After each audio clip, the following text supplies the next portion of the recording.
Hello, everybody, and welcome to the inaugural Relentless Learning. This is Friday, Relentless Learning, noon Pacific.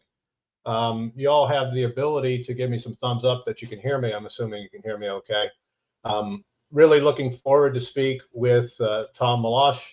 We'll bring him on in just a second. I want to remind folks about Relentless Learning. This is something I've done at every company I've been with over the last dozen years or so. Every Friday we get together, we talk about some important things to learn. And in this particular Relentless Learning that will happen every Friday, we're going to talk about two big ideas. So we're going to get to those two big ideas in a little bit. Just want to give us a little bit background on Relentless Learning and what to expect today. And I did bring some slides. So this Relentless Learning is sponsored by the VUCA MBA. For those of you who are not familiar with the VUCA MBA, I'll explain it a little bit. Some of you, and I think a lot of you, are people that I'm familiar with, and you're familiar with some of the work that I've done in the past, specifically with nonprofits and with companies that I've worked for. This week, as I said, is two big ideas. Will be Apke's Golden Rule of Agile, which is actually a book that I just finished the rough draft on, and expecting to publish in the next couple weeks. So keep an eye out for that. I'll certainly let you know about it. And then Tom is going to present on Agile Change Consistent with Agile Values. Next week, just to give you a heads up for next week at noon, my guest is Aman Verma. Aman is going to present on embracing AI. I know it's a big subject these days. I know that my friend Ian is here, or at least he was here. He's big into that. Tom is big into AI. I've been using it on my own. So he's going to help us with that, unlocking a new level of productivity using AI. So I know at least a couple folks will join us next week because they're interested in AI.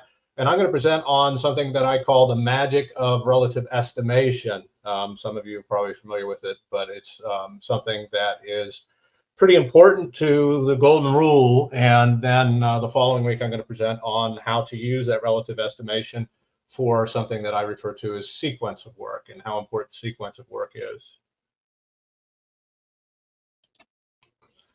Little briefly about the sponsor, which is the VUCA MBA. What is the VUCA MBA? Well, the VUCA MBA is something that I created. We used to have a class called the Agile MBA, which I did through a nonprofit called the Job Hackers. I think a lot of you are familiar with the Job Hackers. And I also did a class internally to some organizations that we refer to sometimes as the Agile Mindset class. All of these classes are very similar. I think that now I'm going to present this as something for companies to use and learn.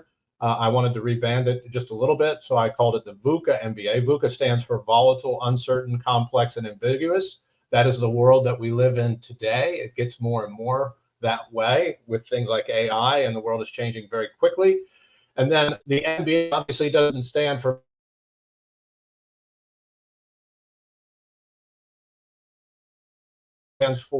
mindset for business agility, because that's really what this is about, is the mindset that we need. And that's what my class does.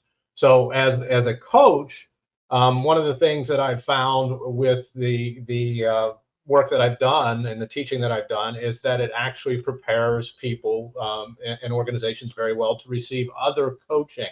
And I'll talk about that briefly with Tom. We're going to go a little bit out of order. We usually will do 5-minute introduction, then I'm going to do my presentation, then I bring the guest, but I'm going to bring Tom in early because Tom has witnessed the class that is now that I'm branding as the VUCA MBA, and he has some things that he might want to say about it, and I'd love to talk with him about it. So I'm going to bring him on stage here shortly. There are some helpful links, and I cannot post these for some reason to the comment section while we're live. I will try to post those as comments. If somebody wants to grab a snapshot of this, there is the VUCA MBA website, my email.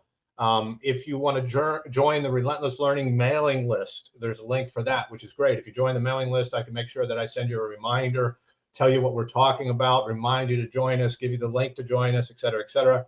I have a bunch of videos on YouTube. I'd love for you to see them. They're free, and they cover a lot of things that I might cover in the VUCA MBA, so you can get an idea of what we would cover if I were to come into your company. And there's a link to my calendar. So if folks want my LinkedIn and my calendar, if you want to just join my calendar, you want to spend a half hour talking to me about the VUCA MBA or any other thing, you can put some time on my calendar. I'd certainly appreciate it.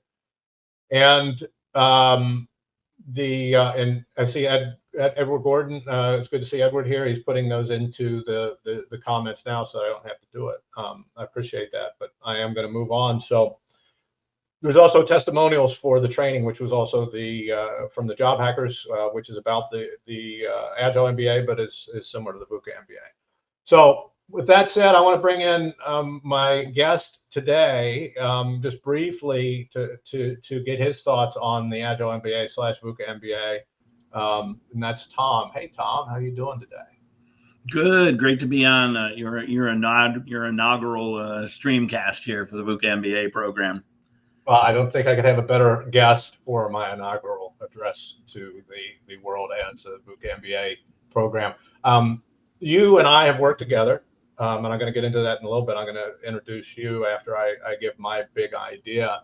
But first, since we're talking about the sponsor, the VUCA MBA, which is ostensibly me, just a few words before I go into my big idea today, because you have actually taken it. You've been a part of it. You've helped facilitate it. You've been a huge supporter of the VUCA MBA. Yeah, I think I even helped sponsor some of the content sections going back over 12 years. Yeah. And it's been amazing to see what you've done with it. But you were doing it, I was working with you most interestingly, actually watching you facilitate this, in a large corporation. And it's a different style of presentation. It's more traditional style. It actually works perfectly for the modern world we're living in, where we're all on these various virtual calls, right? Like a lot of Agilists, they'll play with marshmallows and spaghetti, and I'm not making fun of them. I do this myself, or Legos, and there's all sorts of various experiences. Your VUCA MBA program is a series of lectures, much like intellectuals engage in, on a series of extremely important topics that I would argue that the goal is to get people to begin to realize there's a dramatically different way to think about the world. And my evidence that this works is entirely experiential, which is, as I was working in this big organization and you're running across hundreds of people, the people who I ran across who were always most enthusiastic, most engaged, most getting it, and most really seeing dramatic progress in their work and improvement had all been through your program. And it was so noticeable, I finally just pointed it out. And I'm like, Larry, I don't know what's going on here. Your program's having an effect deeper than I would imagine that it should. And it's real and it's noticeable. And that's one of the reasons I joined you and supported you in giving it, because I was seeing the results of people who committed that time and that energy. And it wasn't that much, but it went over time. Yeah. And to really get their head around and to begin to think differently about Agile. So like, kudos and congratulations. And I'm delighted to be here supporting you in this new initiative. And I appreciate that, Tom. And I'm gonna talk about, Tom and I have a pretty long history together, and I'm going to talk a little bit about that when I introduce him. But if you want to just hang out here while I want to present just briefly what I consider my big idea of the moment. And I think I mentioned earlier that I actually wrote a book about this thing, the big idea, which I refer to as Apke's Golden Rule of Agile. And it's interesting because as I was going through this, and Tom's written some books, so he may appreciate this story. I had started writing a book, which eventually I will publish, which has to do with Agile metaphors. Hopefully somebody won't steal it now that I put it out there. But I started writing that book, and this thought kept intruding into my head that, yeah, this is a wonderful book, and I've been wanting to write it for a very long time. But the thought that kept intruding in my head was something that I refer to as Apke's laws of Agile transformation. And I have about a dozen of Apke's Laws of Agile Transformation. So I started writing that book. And then I decided, well, wouldn't it be cool to, include this thing that I call the, Apke's Golden Rule of Agile. And so I put that in the book and I started writing about it. It was supposed to be a chapter and it ended up being, it's a small book, but it ended up being an entire book. So for those of you who haven't know the story, most of you probably are familiar in the Christian tradition that God gave Moses in the Bible 10 commandments, and it's basically thou shalt not do certain things. And people being who they are, didn't listen that well sometimes. And what happened is, they didn't do a very good job. I'm guessing, maybe a little bit off the cuff, but we're good with 7 plus or minus 2, so 10 was out of bounds as far as short-term memory. Either way, in the Bible, and God sends Jesus down, his son, to help folks out, and he comes up with what he refers to as the golden rule, which is you should treat others as they wish to be treated, something of that nature. And almost all religions have this notion of treating others as we wish to be treated, but that is sometimes referred to as a golden rule. And I'm pondering this for some strange reason. I'm also thinking about if I had the ability to take, there's only 10 commandments. Now there's 4 values and 12 principles, which are, again, something very near and dear to my heart. I wrote a book about that. It was actually 16 blog posts, which we slammed into a book, which is going to be, 10 years old in June. Believe it or not, it still sells. I just checked on Amazon because I was putting up my new book and getting it formatted and everything. And I think I'm 6th right now in project management books or something like that, which sounds really great, but nobody's going to make a huge amount of money off of selling books. So I said, could I come up with a golden rule of Agile? 4 values, 12 principles. It's a lot to remember. And I just did this recently. And the golden rule is this, those of you who are waiting, is we deliver the optimal value to our customers in the shortest possible time. And I started playing around with it because I thought, no, it can't be this simple. And I'm not going to say it's complete. I'm not going to claim that it's going to solve all the problems, but I started using it. I started putting it out there in public in my training. Tom's heard it before, and started talking to other coaches about it. I think I published it on LinkedIn. I did other things, put it in blog posts or something. I started putting it out in public, and I didn't get crucified, which is kind of odd in the Agile world anyway. As soon as you put anything out there, you get crucified for it. So I didn't get crucified, and I figured, okay, maybe there's something here.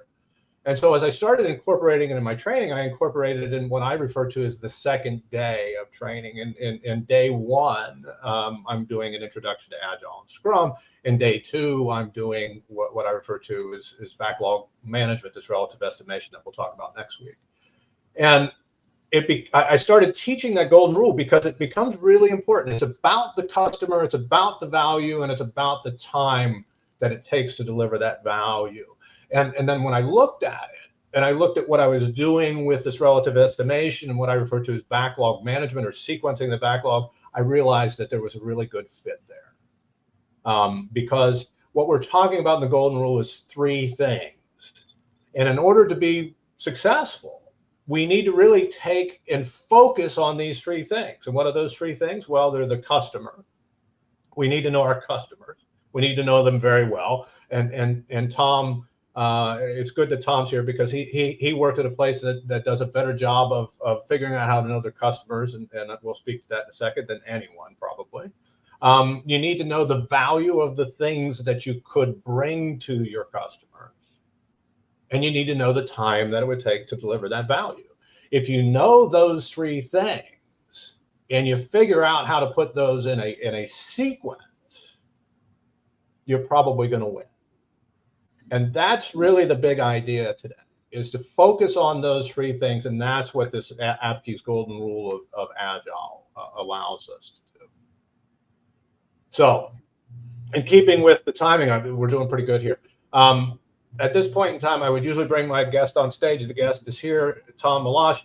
Tom and I, as you know, worked together just recently, but we worked together. I don't know, Tom, was about 12 years ago now, or 10 years Yeah, ago. like 12 years ago. It's a while. It was a long time ago. And Tom was actually my mentor. So in introducing Tom, I've got a huge history upon which to pull. The one story I always tell about Tom is I remember very vividly, and he's laughing already because he knows which one I'm going to say.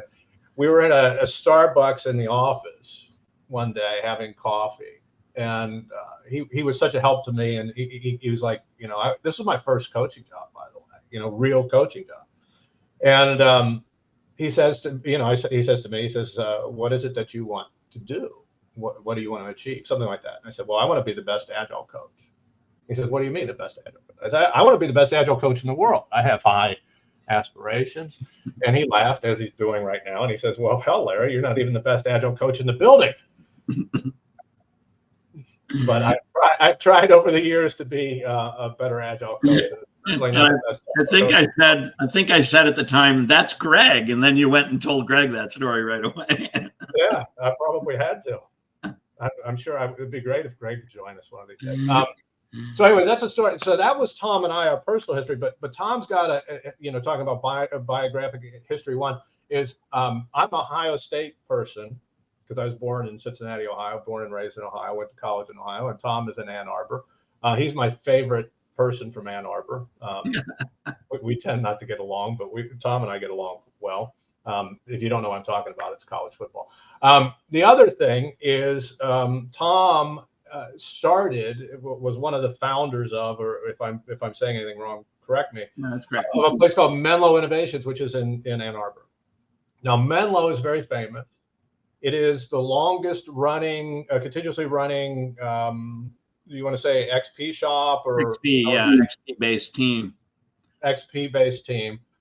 He founded that with two others. And one of them is Rich Sheridan, who's now fairly famous. He wrote at least two books, one called Joy Inc. and the other one was, I think, Chief Joy Officer. Yeah. Where Rich talks about Menlo and the things that they do. And I'll let Tom talk a little bit about Menlo as well. I don't want to steal all of it. But they're very famous, and they have people who visit all the time up in Ann Arbor to see what it is that they do at Menlo. And then, so since then, Tom has written books. He is a private consultant. He is, currently engaged in a large-scale Agile transformation with a very large client, and he's done all kinds of other things. So that's Tom. I'm sure you have some things to add. I don't know if you have anything that, in particular, that since you have the floor here, that you want to promote. Well, no, other than like the topic that I've been most interested in this year is ChatGPT. You see Wolfram's book behind me, so I'm delighted that that's your topic next week. I think in a profound way, and there were people on the team you and I are working with who had their PhDs in AI who disagreed, but I'm like, nope, I think this is about to be a game changer for everything we do in the coming couple of years. So I just consider it, again, an exciting time to be working, an exciting time to be doing Agile, really an exciting time to be leveraging AI and us finally getting some of the benefits. And you do talks on AI and other topics. Yeah, I'm doing 2 this month, in fact, or in October. Yeah, and your company is a2agile.com. I want to make sure that we get into that. It's obviously in there. People can find you that way. If you had a message for the things that you do and how people would interact with you, how's best that people contact you or interact with you if they're interested in the things that you're doing? Always best just to email me at tom@a2agile.com, and we're off and running, and we'll put you onto a mailing list if you're interested. But we will also just chat, just like you do, Larry, when you're working with folks. Certainly. Okay, super. You brought with you a big idea, and I'm going to move the presentation onto the screen. I'm assuming it's probably too big, but we'll talk about it for a little bit. And like you see, it is too big; it doesn't even wrap on the monitor. But the core idea, and this is a presentation that I just gave at Agile Indy last week, but I'm going to just do a few highlights today. But I'm like, my core idea is we need to move beyond agile transformations, because what we've been doing and calling agile transformations isn't working. So what's really the next generation of having a significant impact on businesses when we go and do what we do, what you do, Larry, what I do, and what we do together as a team. Hit the next slide. Like, so do many of your change initiatives look or feel like this? And this is generally the theme I run with. And we had a great keynote speaker at Agile Indy at the beginning. He did great work for years at Ford, and I emphasize it was great work. You know, hundreds of teams delivering value, doing work, right? A good structure, a lot of positive results while the Agile coaches were there. But if you were to go look at most of that today, it's going to look like this building. So something we're doing is getting stuck, it's getting stalled, or when the Agile coaches leave, it's reverting back to nature. And that's sort of, I'm not the only one making this observation. Like when I present this, I've presented this idea at 2 conferences this year, everyone nods their head and goes, yeah. Hit the next one. Right? And a lot of cases, and we won't talk about where we run into this, Larry, they've done this 5 or 6 times before. And so like the environment's almost toxic. Like people you're like, whatever you do, don't use the Agile word. Or don't say user story, or like some fundamental thing you can't say, because they're all traumatized by something that happened before in the Agile change. And that shouldn't be the nature of our work. And that also goes to my fundamental idea. Hit the next one. Hang on a second, Tom. Sorry. Here we go. So I'm like, do more of what works and less of what doesn't. Now, Larry, I got ruined in this whole career because 25 years ago, on the first Agile transformation I did before the term Agile was even out, it just worked. It just worked. It was like the easiest thing I ever did was that transformation and then founding Menlo Innovations. The customer was Rich Sheridan, who later became my partner at Menlo Innovations, who later wrote Joy Inc. He was the partner. Well, if you've met Rich, you might get why it just worked, right? Like sponsorship from the top, extreme buy-in from the executives as to what we were doing, and extreme participation. Next slide. So what I see that we're not doing every place else we go is we're not beginning with a place of respect, which is a core value in many Agile frameworks. What do I mean when I'm saying we're not beginning with a place of respect? And it's also what I mean by our Agile change isn't congruent with our Agile values. Our Agile values literally say individuals and interactions over processes and tools, that we value what's on the left more than on the right. Yet every major Agile change that I've been involved, a group of people, and Larry, we can't stop them. We've tried. We can't stop them. They just install processes and tools. And one, it doesn't work because you're installing on top of an existing bureaucratic system that's always going to develop an immune response. That's why even if the work is good while the Agile coaches are there, it reverts to that prior building. But 2, when we do that, we're not living out the values we claim to espouse that drive Agile. So we don't create sustainable cultural change. We don't create change in the way they actually live their day-to-day lives that survives the coaches leaving. While the coaches are there, they can keep it working. But I think we should aspire to more as an organization, or as a movement anyway. Next slide. So my core idea is, can we learn to behave in a way that is congruent with the values in the manifesto when we do the change? And if we're not behaving in a way that's congruent, here's what I've noticed. Because I've noticed about a half dozen that really work, and I've noticed 400 or 500 that fail. You want to know how you fall into the one category and not into the other, the work category, you behave in a way that's congruent with Agile values. And I, just so that you know that I mean to put legs to this, but I don't want to go into why. We'll hit, I think it's one more slide. Right? We're going to begin with a vision. Actually, maybe it's not one more slide. Let me hit. We're going to make sure they have a clear and compelling picture of the future. Vision. Next slide. They have to then own the vision. They have to own making the change occur. We cannot install it on them. They need to come up with the ideas for the change. They need to own them. They need to research them. They need to take Larry's class so that they can understand what could be done, and then they need to begin to run experiments. Next one. Next slide. Right? They're going to measure positive outcomes with a clearly stated positive ROI. Because here's what I've learned, Larry. Inside large organizations, you get rewarded for delivering a project. Great. Let's make Agile a set of projects, not products. I'm getting away from that. Projects that managers help involved in that clearly demonstrate a positive ROI on their journey to becoming Agile. They need to be rewarded every step of the way. They need to own the idea. They need to own the change. Larry gets in, gives them the mindset, and then what happens? Then we get them in the process and in the habit of creating positive change and measuring them and reporting them. If you take Larry's class, you're going to hear a bunch of ideas, and then we're going to work with them to implement those ideas. Next one.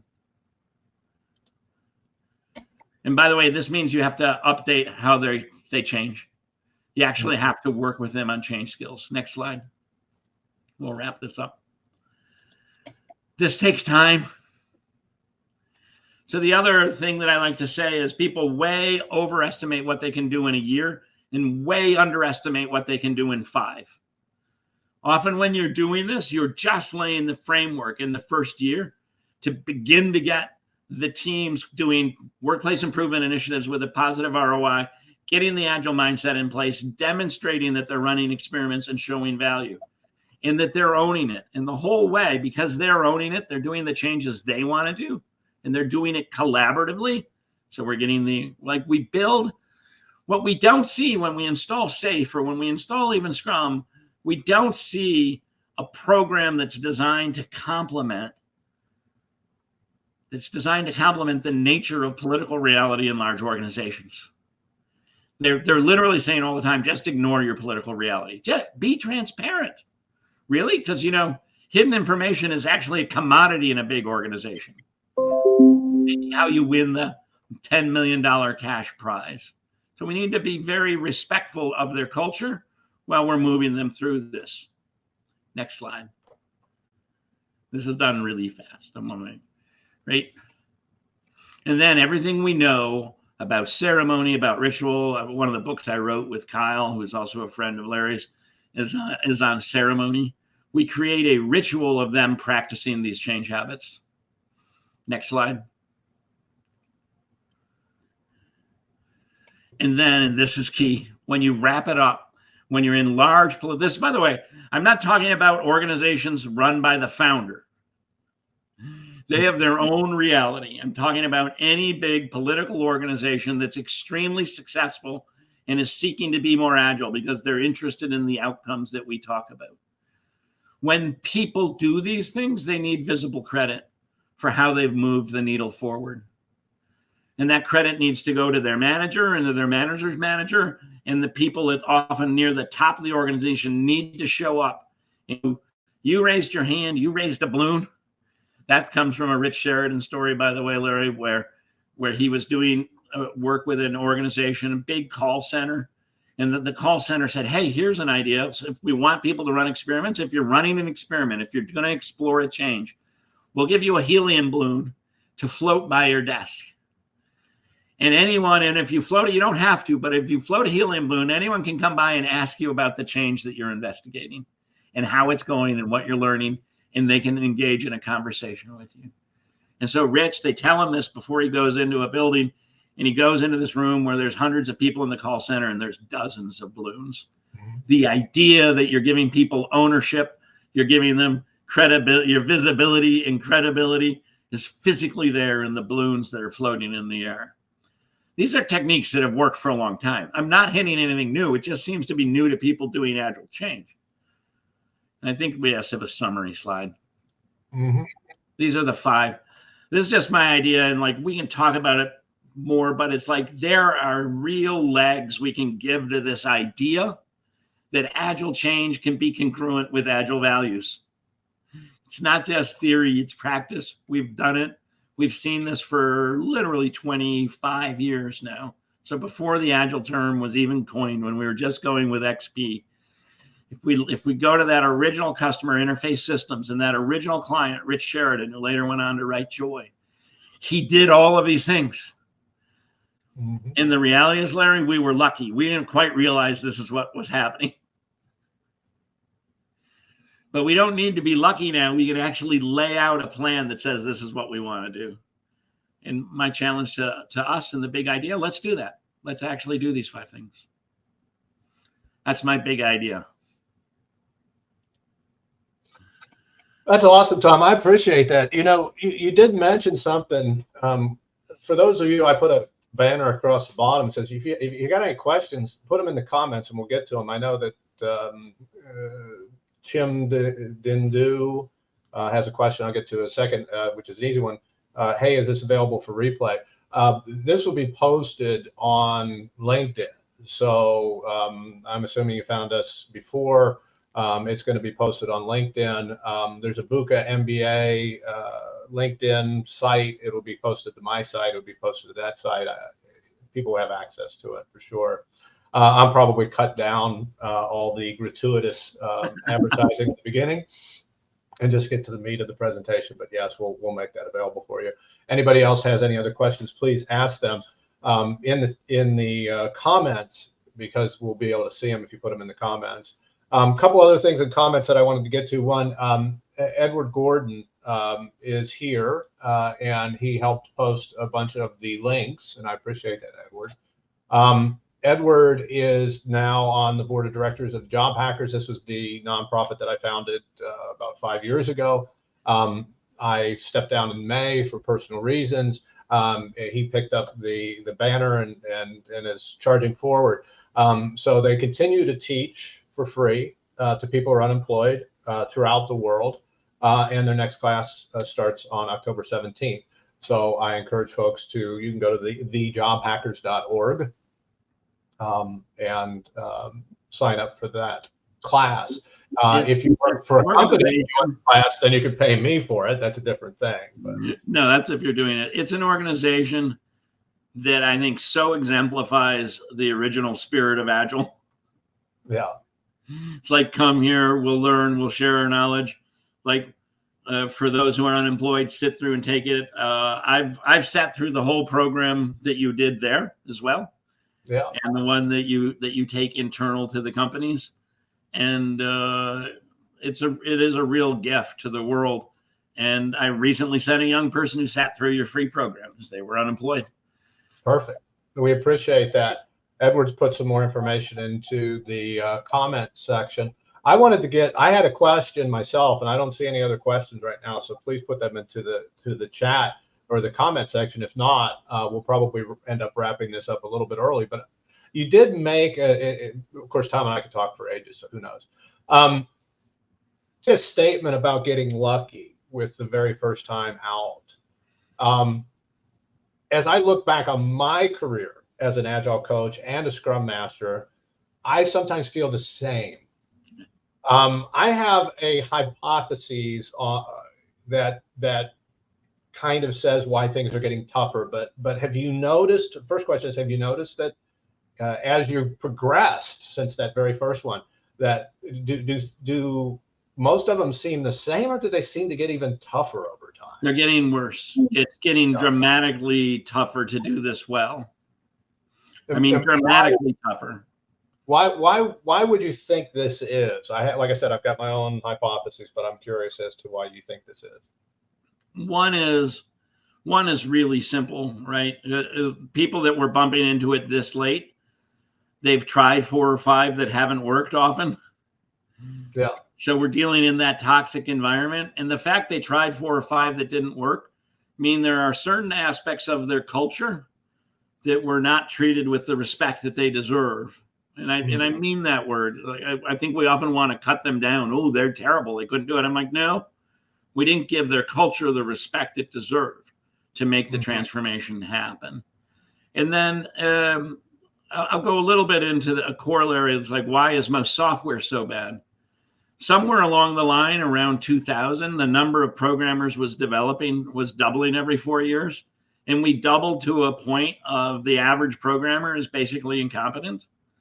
And I mean that with love, but I literally mean that. Like those of us who program for 30 years, 40 years, it's like, no, it's noticeable.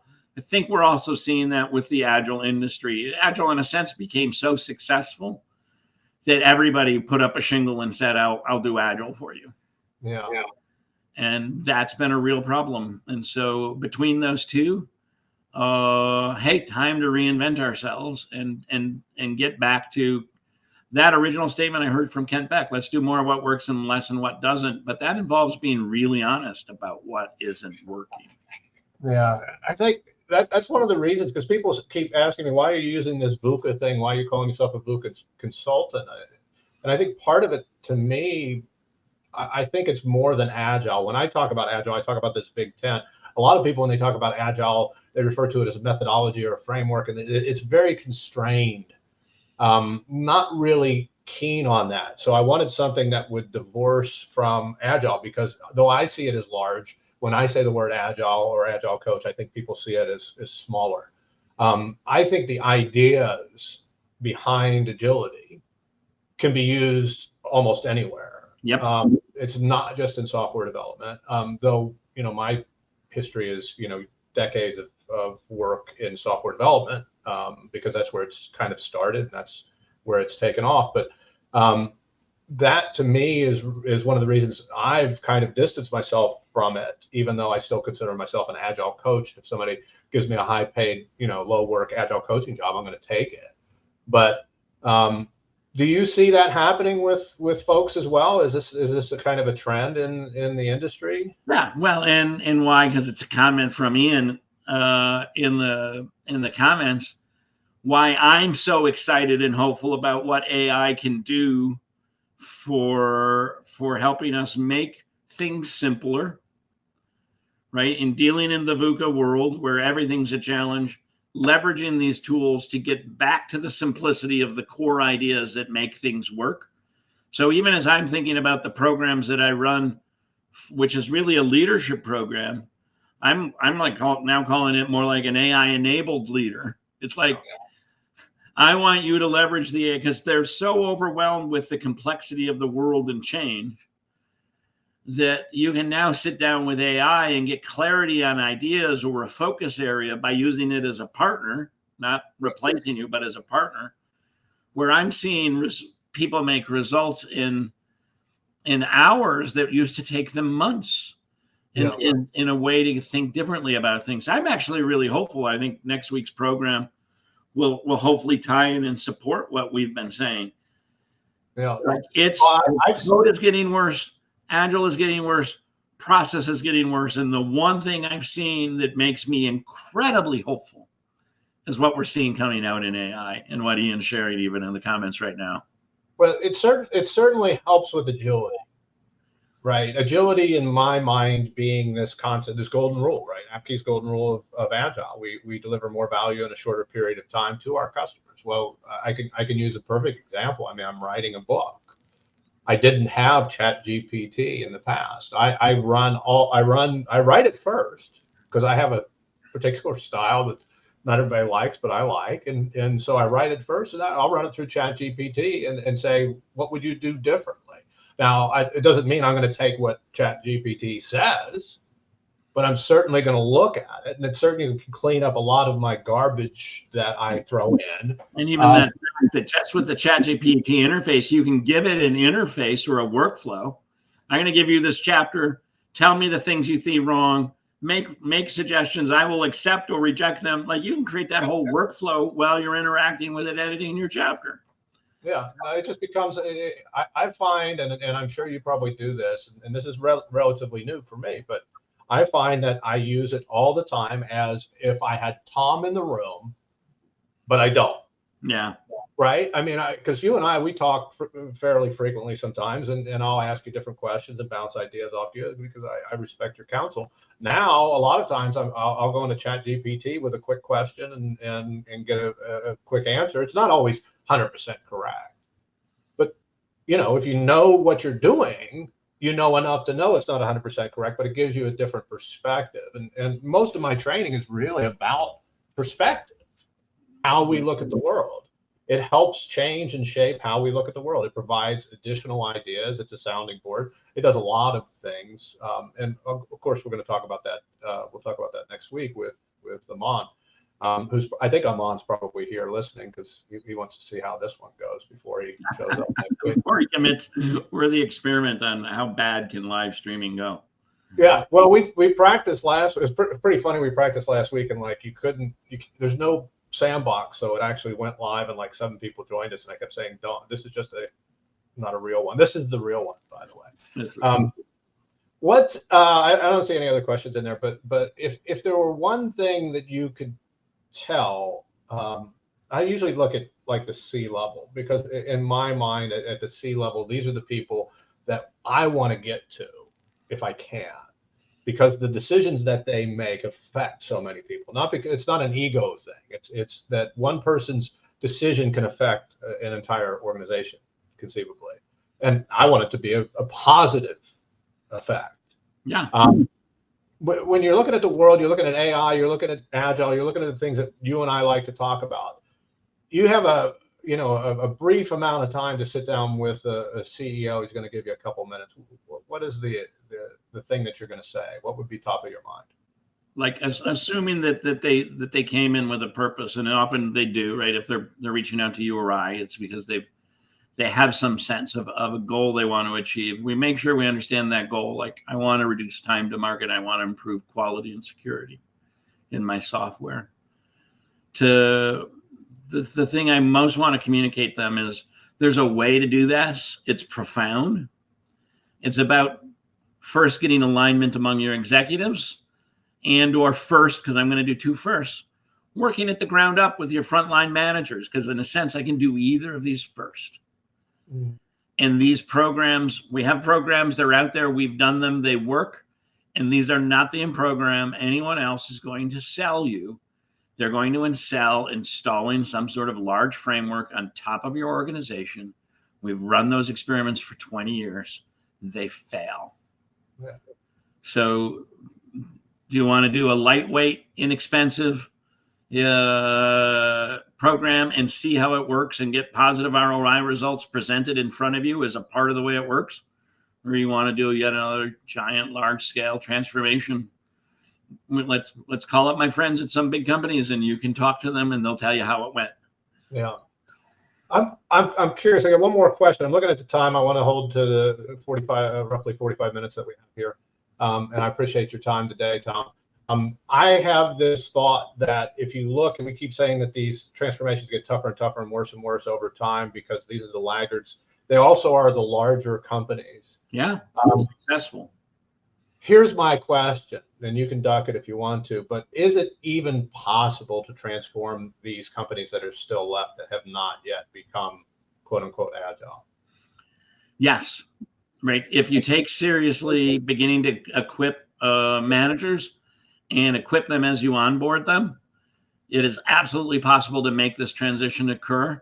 And no one wants to hear this part. But if you're a long-term company, you're used to it. In the long run, we can get positive ROI in the first year. And to really see the change impact the whole organization, Toyota is told this, no one wants to listen. It's a 20-year engagement. Doesn't mean you're engaging consultants for 20 years. It means all those frontline managers who you train to think a new way, right? They've attended Larry's training. They've been through the program that I run. It takes 20 years for them to own enough leadership that the whole organization has now changed. Interesting. That's the truth, but it's not bad. It's just reality. Toyota's told us this for like 30 years. Yeah. So I this is a longer conversation. I'm almost at the point where I think it's not possible, because I don't think we're going to ever get a company that's willing to look that far into the future. Yeah, well, that may be Take correct. that on. An Anyway. American company, anyway. Yeah, well, it's great. We're at time, Tom. Always a pleasure. I am so happy that it was you for this inaugural LinkedIn Live event. I hope that folks enjoyed it. I was trying to sneak a peek at the number of people here, but it doesn't show me on the screen. I think we had about 30 odd people here. I'm sure awesome. you have odd people. We can't see you. We would love for you to join us again. Next week, Aman is going to present Embracing AI, Unlocking a New Level of Productivity. Put that in the comments. I appreciate that, Aman. I'm looking forward to it. I'm looking forward to hopefully a few of you will be able to join us next week. If you found value in this, please recommend it to your friends. We will be doing this every Friday at noon. We're going to learn 2 big ideas and have an interesting conversation. And remember, you can always ask questions of myself and the guest, and it's like 15 minutes free consultation. You may have an Agile Scrum question. We may have the answer that unlocks a whole bunch for you, and it's absolutely free. Thank you, Tom. Thanks, last word? Absolute privilege. Any last words, Tom, before we go? No, just have a great weekend, and have a great Agile transformation, primarily by not doing an Agile transformation. Thank you, Tom. Thanks, everyone. We'll see you all next week. Bye-bye. Bye.